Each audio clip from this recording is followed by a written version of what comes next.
Now at 4, enough is enough. The way one Indianapolis neighborhood is now fighting back against reckless drivers. And with all the dry weather, we could use some rain. Well, it returns to the forecast. I'll let you know when we have the best chance to see rain. Plus, cleaning up chemical waste in Indy, the way the federal government is stepping in on an East Side project. Live from Indy, you're watching 13 News.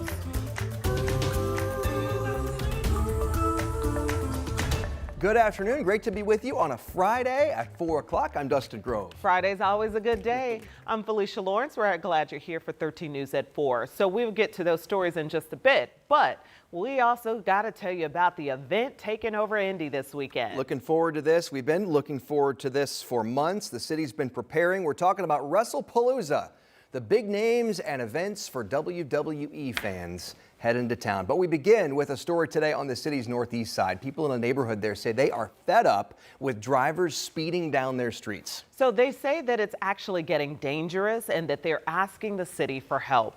Samantha Johnson went to the northeast side to find out what's going on here. This is Westbourne Drive. It's a residential street south of 46th Street, not far from Benford Boulevard. It seems like a pretty quiet, normal neighborhood street, but residents here tell me it's become quite the headache.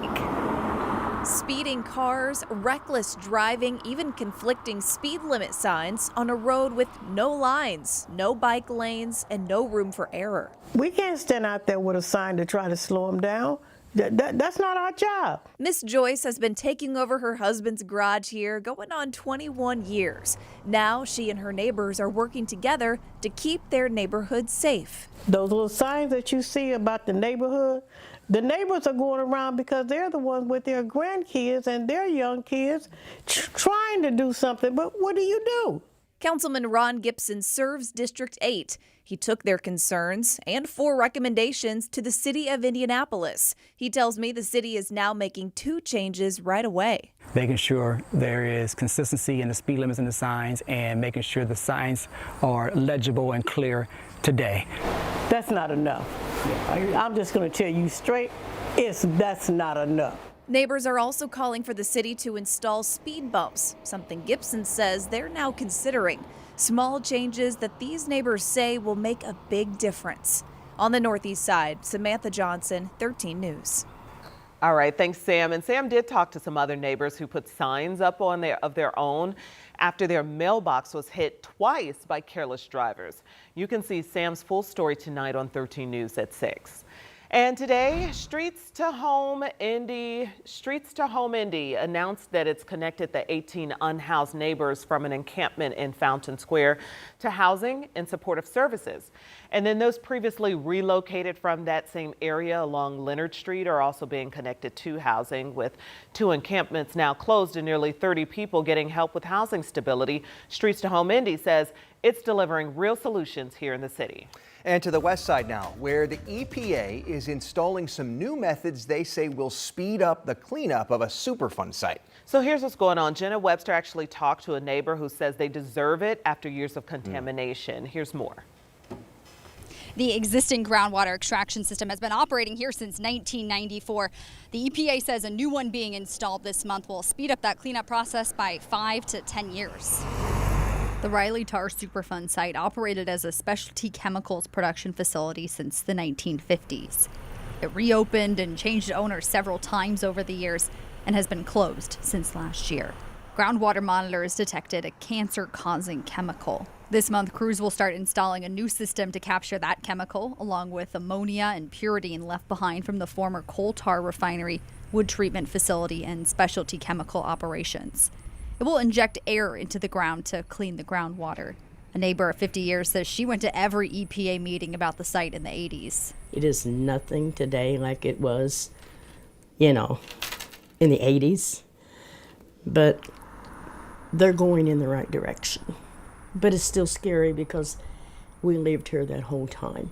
People deserve it. They don't deserve to have to live anywhere where there's a threat knowingly to humans. It isn't right. The EPA will also install new wells to monitor the groundwater and cleanup process. Construction is set to last until February. The EPA estimates this will help achieve groundwater cleanup standards in 20 years. In Indianapolis, Jenna Webster, 13 News. All right, thank you so much, Jenna. And EPA representatives will be here Wednesday night to talk about the new cleanup efforts. The open house is from 5 to 7 at the Riley Tar Community Room. Okay, everybody, we've made it to Friday. It is Friday afternoon. Hopefully you can get out there and enjoy this beautiful evening because Rob says we got some rain on the way. That's good news. That's not something I feel like I've said in a while. But you We need need to it. say it. It We is need so it. dry. This is not a sad thing because of I how know. bad we need it, friends. It's good news. In fact, in that shot, we could see some of the high, thin clouds starting to move in. That's the first indication that things are starting to change just a little bit. Now, it's still got a while before it gets here, but I think tomorrow we'll have a small chance of some showers. By the time we get into Sunday, a good chance that we'll see some just rain. in time for our football. I know, just in time for what's going on. There's a lot of things happening on Sunday that unfortunately the rain may cause some problems for.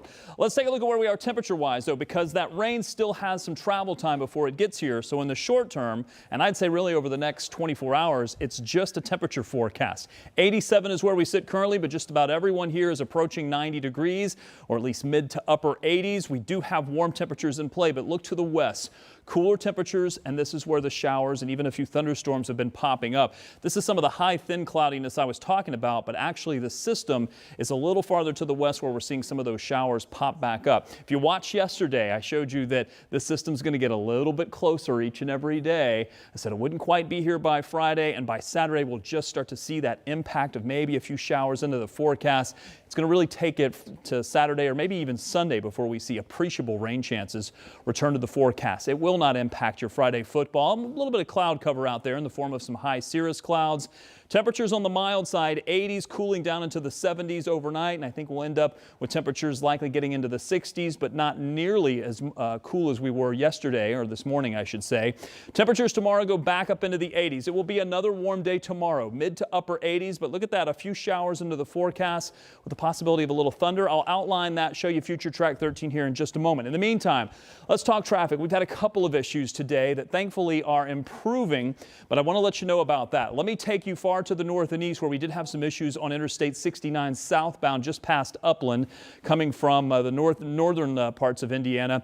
That has since been cleared, but this was all shut down earlier. Thankfully, that area has improved. Right here at exit 254, we were seeing traffic diverted. Now things are looking much better. However, having said all of that, we now have some issues on Interstate 69.